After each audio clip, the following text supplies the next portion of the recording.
Did you know that up until 2002, a buyer, even though he was going out, an agent, even though he was going with a buyer, was working for the seller, and his job was to get the most amount, the highest sale price for the seller, even though they're the ones opening the doors and taking the buyer around. They're actually working for the seller.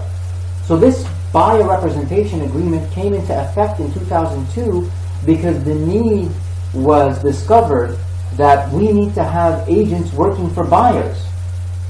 And the reason agents were only working for sellers is because the commissions were coming from the seller, and so their allegiance was to the person paying them, the person hiring them. Now, just as a side note, it's actually the buyer who pays for everything. It's the buyer who pays for the house, and included in the house, the seller has priced in realtor commissions. So yes, the funds come from the seller to the real estate agents, but those funds come from the buyer. And if the buyer can't afford to purchase outright in cash, they're getting a mortgage and they're committing to pay that mortgage over a period of 20 or 25 years in order to send those funds to the seller, who is in turn going to pay the realtors. It's the same way when you go to a store and buy some electronics, you're paying for the commission for that salesperson there. You pay the store, but then the store gives it to the agent or the salesperson at the store.